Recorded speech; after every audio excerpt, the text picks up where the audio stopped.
Can you imagine a 19-year-old girl, crowned queen of the most powerful empire of the 16th century, spending her final nights practicing how to die, not because she betrayed her country, not because she killed someone, but because she fell in love with the wrong man?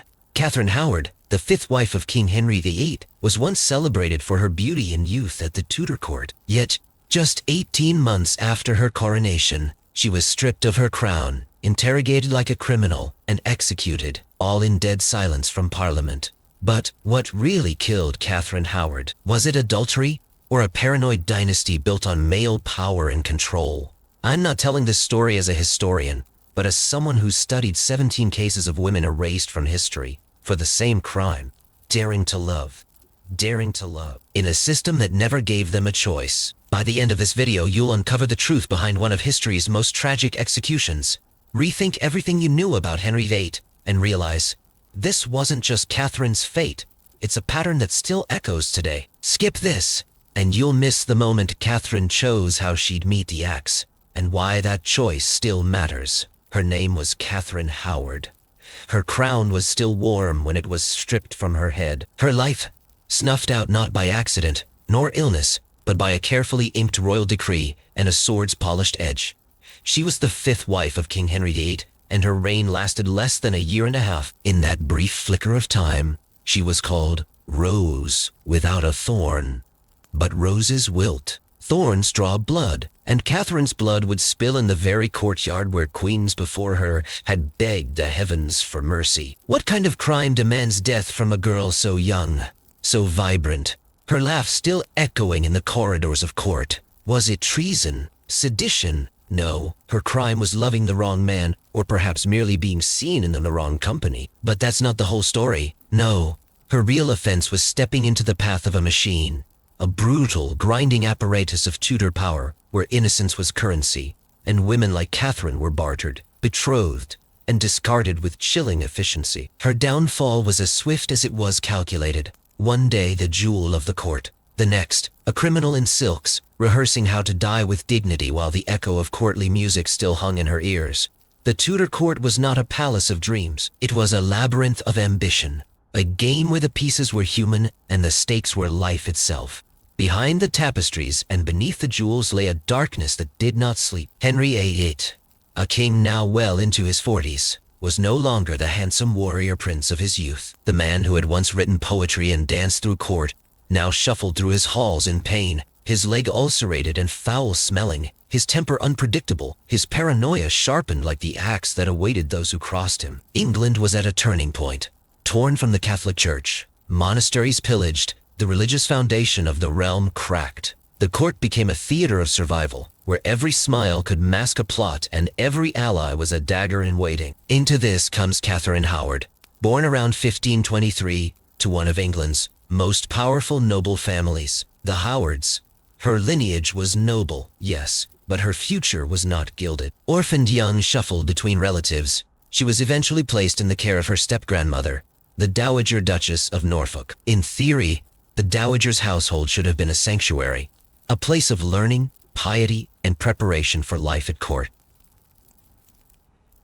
In reality, it was a loose arrangement of neglected young women, roaming unsupervised through echoing halls. It was here, not in marriage but in whispers, stolen glances, and late-night encounters, that Catherine learned the rules of survival in a world that treated her body as a commodity. She was not the first girl to be courted in shadows, but she would be one of the few to lose her head for it. Catherine's short life is not just a scandal to be consumed, but a mirror to the violence baked into the Tudor state. It's a story of how love, real or perceived, could be weaponized, how a girl, barely past childhood, could be crowned a queen one day and branded a traitor the next. The walls of the tower did not echo with guilt. They echoed with strategy. They absorbed the cries of those who realized, too late, that royalty was no shield. So tonight, wherever you are, on your couch under a blanket, drifting in bed with only the hum of the night for company, ask yourself this: was she reckless, or was she sacrificed? Was she naive, or simply too young to play a game invented by men with power and nothing to lose? Like, subscribe, and share where you're listening from. Are you in a quiet cabin, a buzzing city, or curled up by candlelight? Because this story, dear listener, isn't just about Catherine. It's about what happens when a crown is offered in one hand and a blade in the other. And as we step into her world, remember this. In Henry's England, to be desired was a death sentence waiting to be written. When the velvet curtains of the Tudor court were drawn back, the stage revealed not a fairy tale but a dark, glittering drama. And each player stepped forward in full costume, some unaware of the part they were being cast to play, others all too conscious of the blood that lined the path to power. At the heart of the stage stands Catherine Howard, the girl queen who never really had a chance to write her own lines. She was cast in the role of ingenue, the young beauty plucked from obscurity to dazzle the court and resurrect a king's manhood. But Catherine was not just a decoration. She was a daughter of the powerful Howard family, one of the oldest and most ambitious dynasties in England. Their coat of arms glittered with legacy, but behind that heraldry was a hunger for proximity to the throne that devoured its own blood. Catherine had the soft hands of a lady, but the instincts of someone raised in a household where rules were more suggestion than law. Orphaned early, she grew up not with the structured education of a future queen, but amidst the idle chaos of a grand house, where supervision was optional and desire spoke louder than decorum. She laughed easily, moved quickly, and learned early that beauty opened doors, whether you wanted them opened or not. Her family saw her not as a child, but as an opportunity. She was the bait dangled before a tired old king desperate to feel desired again. And Catherine, whether she knew it or not, was walking straight into the lion's mouth wearing a crown of roses. Standing opposite her was King Henry VIII, once England's golden prince, now bloated, diseased, and more dangerous than ever. In his youth, he had been the dream of Europe. Tall, athletic, educated, but time, illness, and disappointment had twisted him into something crueler, heavier. His leg, ulcerated and foul, stank of decay. His mood swung from indulgent to volcanic. And still, he longed for youth, for purity, for control. He married Catherine not just for her charm, but because she made him feel young again. She flattered his pride and dulled the sting of failure that echoed with every stillborn heir and every diplomatic embarrassment. But when a man like Henry VIII gives his affection, it is never a gift. It is a test. And when that affection curdles, it becomes execution. But no royal drama is complete without a seducer hiding in the wings. Enter Thomas Culpeper, a gentleman of the king's privy chamber. He was everything Henry was not. Young, lithe, full of fire. He was close enough to the king to see his weakness, close enough to the queen to touch her loneliness. Whether Culpeper truly loved Catherine, or whether he loved the thrill of being wanted by a queen, we'll never know. But he moved through court with the quiet boldness of a man who believed he could get away with anything. For a time, he did. Behind the scenes, manipulating and observing, was Lady Jane Rochford, Catherine's lady-in-waiting, and the widow of George Boleyn, brother to the famously beheaded Anne Boleyn. Jane had once watched her sister-in-law rise and fall by the blade. Now she was playing handmaid to another girl who dared to charm the king. Jane was clever, and perhaps desperate to be relevant again. She acted as messenger, enabler, and conspirator. Some say she believed in Catherine's romance with Culpeper. Others that she only saw another queen stumbling toward the same fate Anne had met. Either way, she walked the tightrope between loyalty and complicity, and eventually fell like all the others. And then there was the Howard family, the great engine behind Catherine's rise. Thomas Howard, the Duke of Norfolk, her uncle, was the strategist. He had once placed Anne Boleyn in Henry's path and seen it end in blood. Now, with Cromwell's influence fading and Protestant reforms on the run, he saw another chance to push his Catholic interests forward. Catherine was to be the pawn who brought the Howards back to the center of power. And when the pawn began to make her own moves, the whole board would flip. In the shadows loomed the old guard of the court, men like Archbishop Thomas Cranmer, balancing reform and survival, and John Lascelles, the Protestant whisperer whose accusations would ultimately light the match. None of them wore villainy outright. No, in the Tudor court, ambition wore brocade and smelled of sweet wine. But the daggers were always hidden in the sleeves. Each of these characters entered Catherine's story with their own desires, their own fears, their own silent agreements with fate. None of them expected the ending to come as fast as it did. But the moment Catherine put on that crown, the clock began ticking. A girl who should have been protected was instead paraded, whispered about, watched. The palace became a stage where every glance was rehearsed, every word weighed, every door opened or closed with the sound of history being rewritten. And so the curtain rises on Act I, a king desperate for adoration. A girl dressed in silk, unaware that the fabric also served as her shroud. A family playing roulette with royal blood, and a court so drenched in secrets it forgot the cost of silence. They were not simply characters in a tale of love and betrayal. They were chess pieces in a deadly game, and the next move would draw blood. The play had begun, and none of them would leave the stage unchanged. Catherine Howard's story didn't begin with a crown.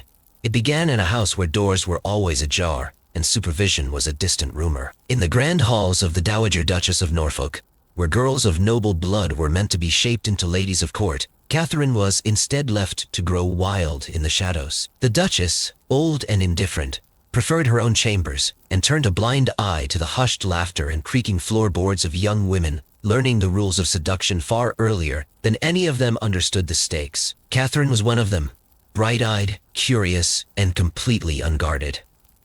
She wasn't rebellious.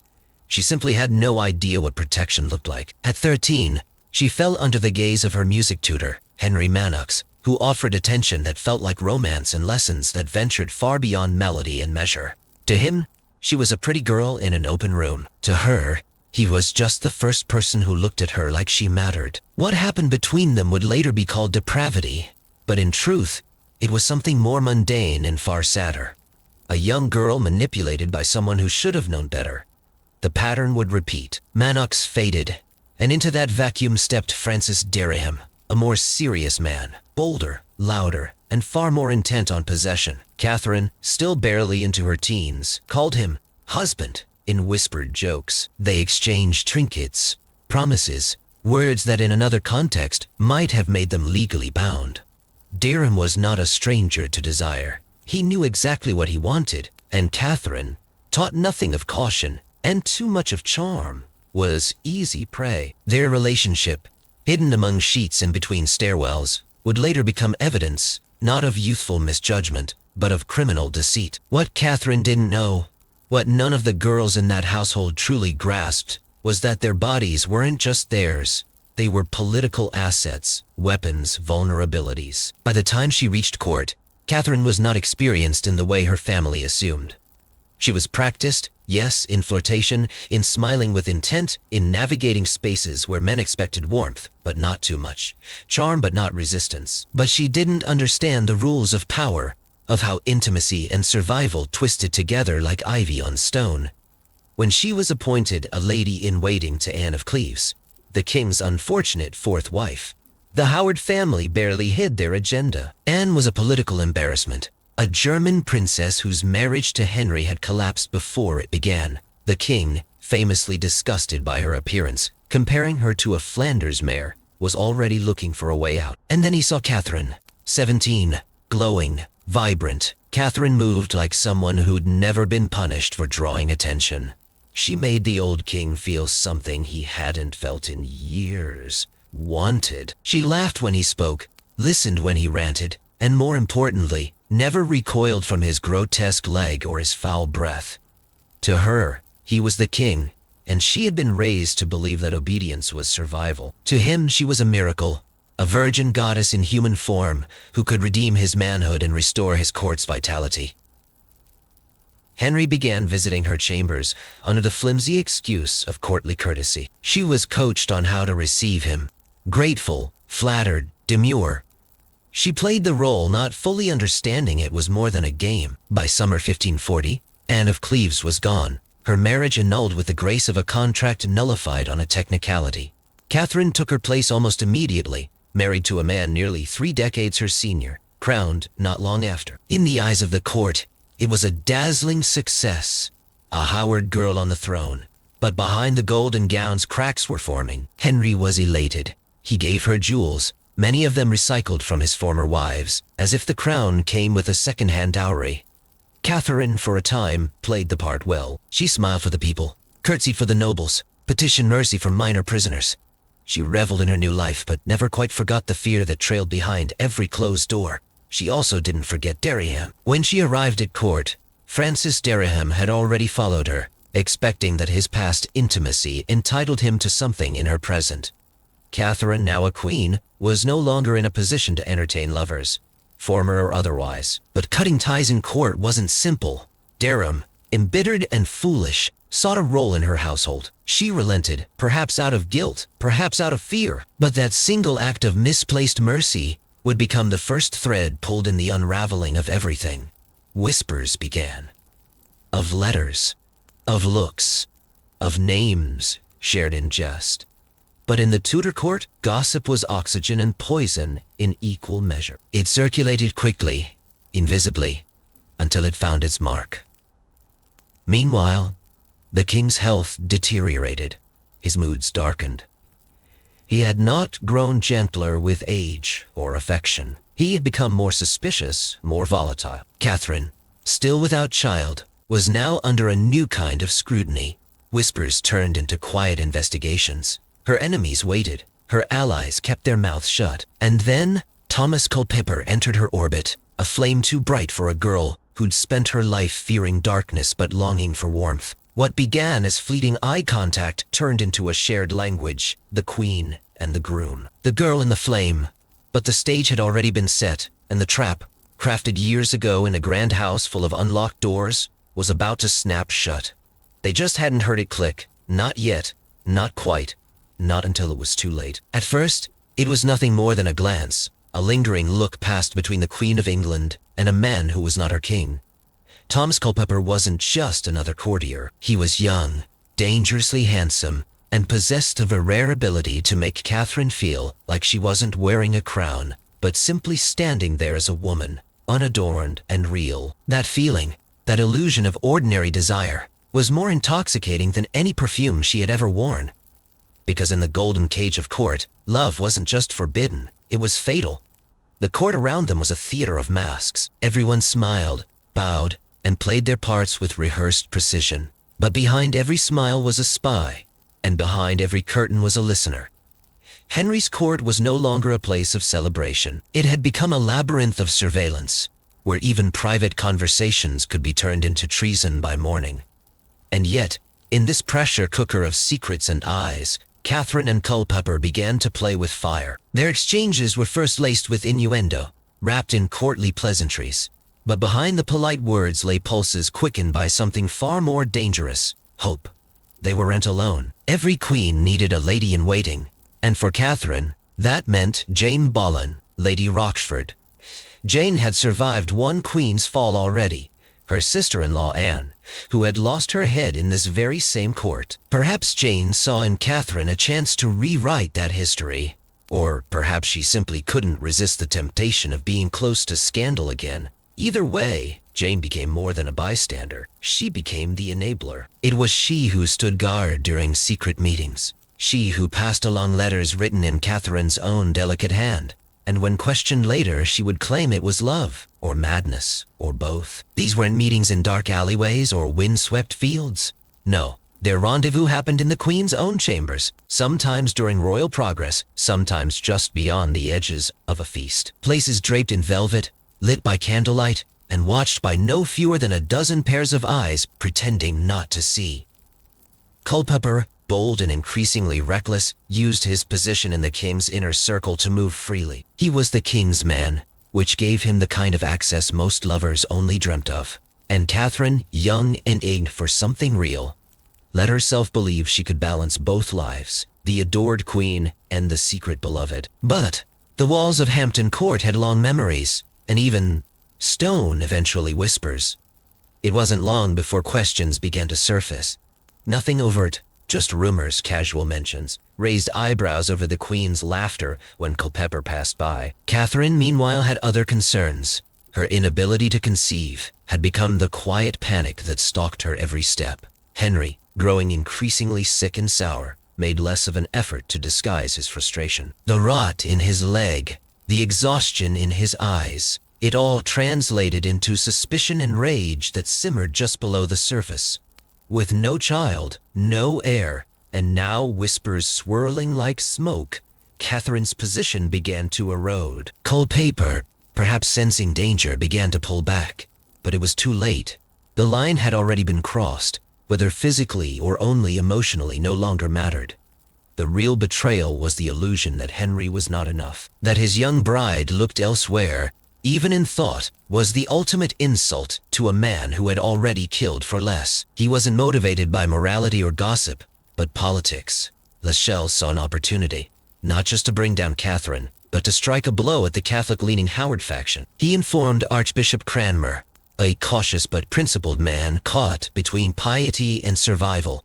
Cranmer was no fool. He knew that carrying such news to the king could be a death sentence, if not by sword, then by royal wrath. But he also knew silence could cost him even more, so he wrote a letter. It was discreet, respectful, presented not in accusation but in concern. Henry read it alone, and the reaction was not immediate fire, but cold disbelief. Catherine, his rose without a thorn. Impossible. But Henry had been wrong before, blinded by Anne Boleyn, misled by others. Now, older and more suspicious, he ordered an investigation. Quiet at first. Methodical, he wanted to believe it was false. But as the evidence mounted, as letters surfaced and testimonies were extracted, some willingly, others under torture, his disbelief twisted into rage. Catherine's past with Francis Dereham resurfaced like a ghost. He too had returned to court seeking favor or revenge. It's unclear. But his presence became a linchpin in the case against her. Under questioning, he admitted to having been promised to Catherine, perhaps even engaged. In Tudor law, a pre-contract of marriage could invalidate a royal union, turning Catherine from queen to bigamist, and with that, to traitor. As the pressure mounted, those closest to her began to break. Dereham tortured, gave names, Culpeper, cornered, denied consummation, but admitted to intent. Catherine herself, isolated, confused, gave conflicting answers. She wasn't trained for interrogation. She didn't understand that her own words, her own past, were now weapons being used against her. The court, once her stage, had turned into a courtroom. Every look she'd ever given, every word whispered behind a curtain, every letter passed by Jane, all of it was being weaponized. And Henry, wounded more in pride than heart, was not inclined toward mercy. Not anymore. Not with betrayal behind his eyes and treason whispering in his ears. Catherine wasn't escorted from the palace in a flurry of guards. She was confined to her rooms first, watched, cut off. She begged for an audience with the king, her husband, the man she had once called my sovereign lord. He never responded. From then on, everything that happened to her would happen without her. The council met. The parliament stirred. A bill of attainder, no trial necessary, was drafted. And the countdown began. Not in public, not with drums or proclamations, but quietly, efficiently, like a machine that had been waiting all along to consume her. The golden cage had finally become a tomb, and the girl who had once danced through corridors was now alone, rehearsing silence. The tower didn't scream, it whispered. Its stones had absorbed centuries of confessions, denials, footsteps that never returned. And now Catherine Howard's name was written in that ancient hush. On November 14th, 1541, the queen who had once dazzled at court in velvet and pearls was placed under house arrest in her own apartments. No guards shouted, no drums beat. The silence was more punishing. It was the kind of silence designed to make a girl forget she had ever been kissed, or crowned, or loved. Catherine, now stripped of her household, her ladies, her letters, found herself entirely alone except for a few attendants carefully chosen not for loyalty, but for usefulness. Outside her chamber, the machinery of punishment had begun to hum. The Privy Council met in hushed sessions. Interrogations unfolded across the capital. Francis Dereham, the old lover who had dared return to her orbit, was dragged in first. Under torture, he confirmed everything, and more. He claimed their relationship had been intimate, that promises were made, that he had called her wife before she ever caught the eye of a king. He said it with blood in his mouth and iron around his wrists. But in Henry's England, a confession did not require truth. It only needed utility. Thomas Culpeper was next. And here, things grew murkier. He confessed not to the act, but to the desire. He admitted that yes, he had met with the queen in secret. Yes, there had been a promise. And yes, there had been feelings. But had they consummated the affair? He denied it. Whether out of fear, guilt, or a sliver of honor, no one can say. It didn't matter. In a court this poisoned, intention was as damning as action. Even a dream of betrayal could cost you your head. And still, Catherine waited. She was not called to defend herself in court. There would be no trial, no confrontation, no right to speak. Instead, the Bill of Attainder was drafted, a royal shortcut to death. Bypassing the law in the name of expediency, Parliament would condemn her not as a woman, not even as a subject, but as an idea. A queen who lied, a girl who dared, a warning wrapped in silk. Her behavior during those final weeks shifted like weather. One moment she was frantic, clawing at the air for any word from Henry. The next, she was quiet and numbed, as if trying to vanish from within her own skin. Her physical condition began to reflect her emotional collapse. She grew thin, pale. Her hands shook. The once confident girl who had turned heads in every hall now stared into the stone with the flat gaze of someone who had stepped outside herself. The court didn't wait for her to recover. It merely circled tighter. Jane Boleyn, Lady Rochford, the woman who had arranged the Queen's secret meetings, was herself arrested. Her mind broke almost instantly under pressure. Unlike Catherine, who remained lucid, Jane spiraled into madness, muttering to walls, refusing food.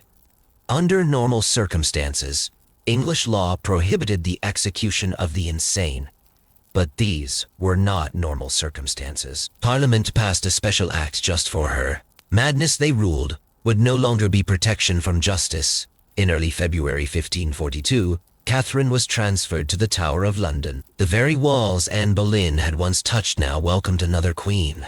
It was a cruel symmetry. The Tower wasn't just a prison, it was a stage, and the play's final act was almost ready. She was kept in the same royal apartments, with windows overlooking the courtyard where the scaffold would be built.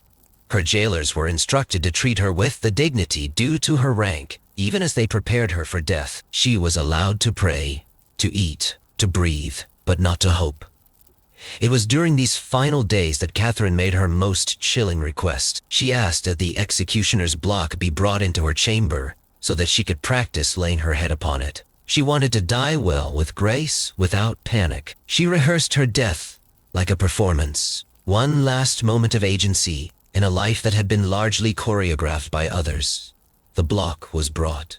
She knelt beside it, placed her neck where the blade would fall, again, and again, and again. The night before her execution, she slept little. She prayed. She asked for forgiveness, not just from God, but from those she had brought down with her.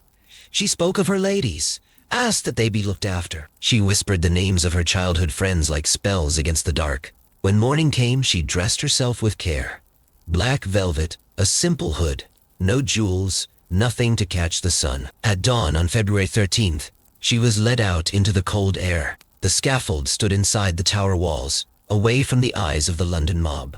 It was not mercy, it was containment. Witnesses included guards, a handful of nobles, and servants who had known her in happier times. She did not falter. She did not weep. Her final words were brief. She did not protest her innocence. She asked for prayers.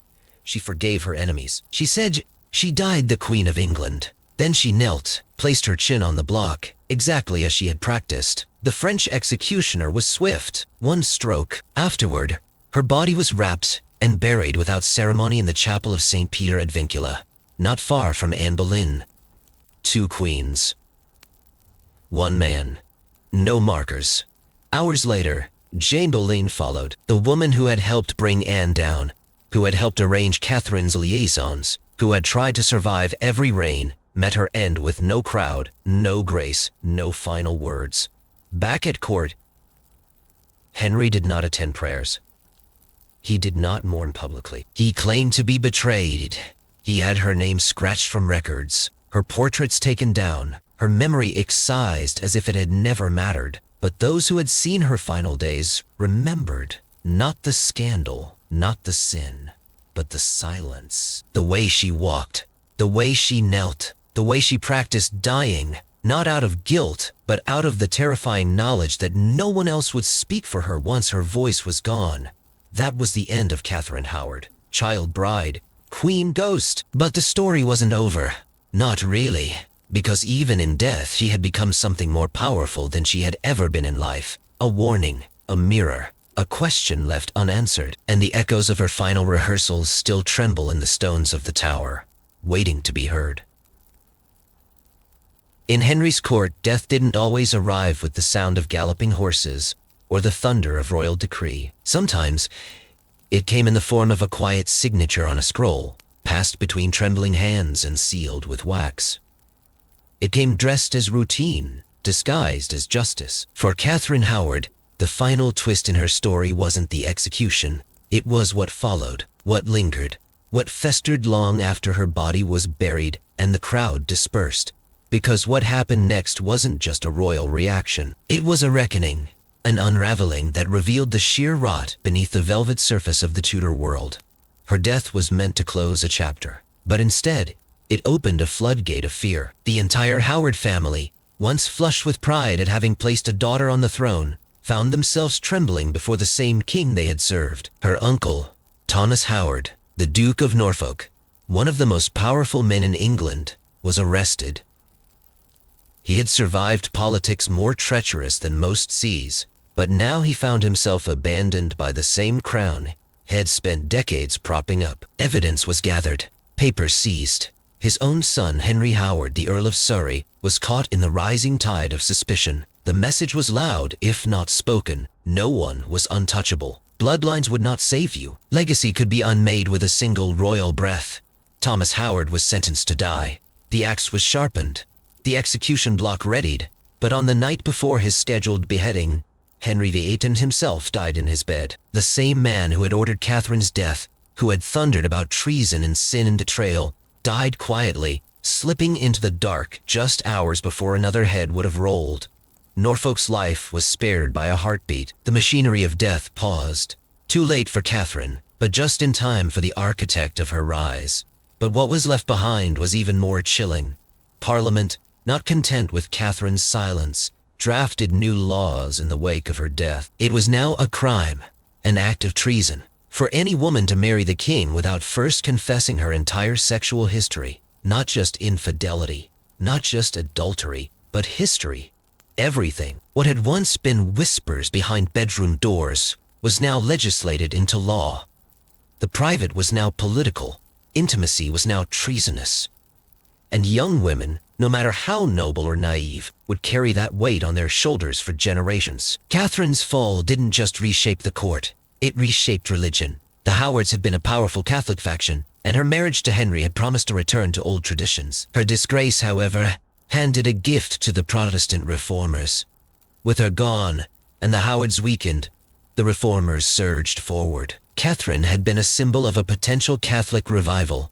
Her decapitation became a symbol of Protestant endurance. And what of the king? What did Henry feel, if anything, after her death? He claimed betrayal. He claimed she had lied to him, tricked him, humiliated him. He spoke as though he had been seduced into heartbreak, as though the girl had woven some powerful spell to deceive a man who held every string in the kingdom. He never admitted that perhaps he had broken her before she ever betrayed him. Instead, he moved forward, limping, bleeding, and now twice widowed by execution. When he eventually remarried, it was to Catherine Parr, a woman chosen not for beauty or youth, but for sense, for Protestant ties, for safety. Catherine Parr would outlive Henry, nursing him in his final grotesque days, watching the man crumble into legend and rot. But the legacy of Catherine Howard would linger like perfume in a locked room. Whispers of her still haunted the halls. Servants claimed to hear her footsteps pacing, see glimpses of white trailing along the tower's dark edges. Some said she screamed, others said she danced, but all agreed that her presence never quite left. She had been used as a pawn, loved as a fantasy, condemned as a warning. She had been adored and erased in the span of 2 years, and no one who watched it happen would forget what it cost to wear a crown too young, too brightly, and too close to a man like Henry. The real twist wasn't that Catherine died. It was how easily she was replaced.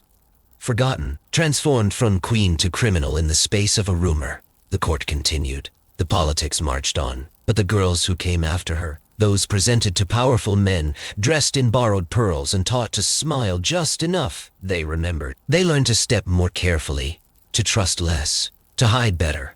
Catherine had died publicly, but her caution lived privately in every girl who watched what happened when a king felt scorned. And perhaps the cruelest twist of all is this: for all the spectacle, for all the blood, the letters, the laws, it may never have been true. The guilt that sealed Catherine's fate was built on confessions made under torture, letters filled with longing but not proof, testimonies soaked in fear. There's no definitive evidence that she ever slept with Culpeper, no guarantee that she was truly unfaithful. But in Henry's England, certainty was optional. Control was everything. So the axe fell, and with it, the illusion that queens could be safe. That beauty was protection. Catherine Howard's twist was not her betrayal. It was our understanding that her only real crime may have been being young, being loved, and believing, even for a moment, that she could have both.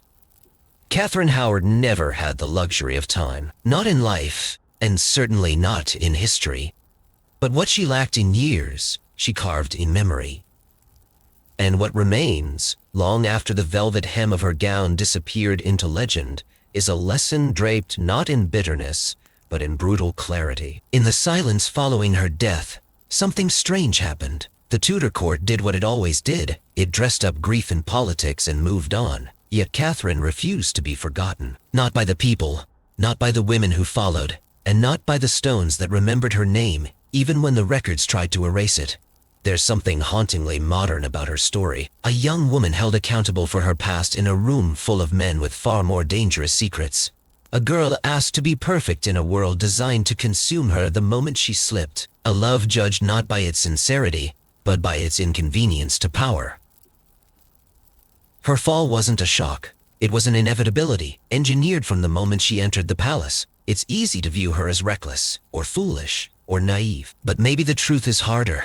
Maybe she was simply normal, flawed, human, trying to find happiness in a world that gave her none of the tools to survive it. And what of Henry? The king who demanded loyalty but offered no safety. A man so consumed with control that he turned marriage into a roulette wheel of blood and paperwork. He wore his crown like a shield and swung it like a sword. And yet, for all his terror, for all his thunder, the most frightening thing about Henry was his need to be adored. His hunger for obedience masqueraded as romance, his insecurity cloaked as justice. He didn't kill Catherine because she betrayed him. He killed her because she embarrassed him, because she reminded him that even kings can be replaced in someone's eyes. But Catherine Howard wasn't just a queen. She was a daughter, a niece, a friend, a girl who laughed too loud in hallways and kissed letters before she sealed them. Her life wasn't defined by how it ended. It was shaped by how quickly others were willing to weaponize her joy, her body, her voice. And perhaps the greatest tragedy is not her death, but the silence we allowed around it. The way we still, centuries later, let her be labeled with words like promiscuous or ambitious, as if a teenager navigating court politics and unwanted attention was somehow responsible for the cage she was born into. So what do we take from her story as we lay it down beside us tonight, like a book that doesn't end but simply pauses? Maybe this: that power unchecked always demands a body, that beauty is never armor, and that the sins of men in power are so often buried beneath the names of women who had none. Catherine's story is not just history, it's prophecy. It's a reminder, soft as a whisper but sharp as a blade, that every time we ask a girl to carry the weight of an empire in silence, we are replaying the script that ended on the scaffold in 1542. And yet, somehow, she still speaks in poems, in portraits, in the chill that moves through the tower on sleepless nights, in every story of every woman who was expected to apologize for surviving. Catherine Howard is not a warning. She is a mirror. And if you look closely, you'll see not just her reflection, but ours, fragile, defiant, and desperately human. So sleep well tonight, knowing the past never really leaves us. It lingers, it teaches. And sometimes, in the hush before sleep, it reminds us that even the quietest voice can echo louder than a king's decree.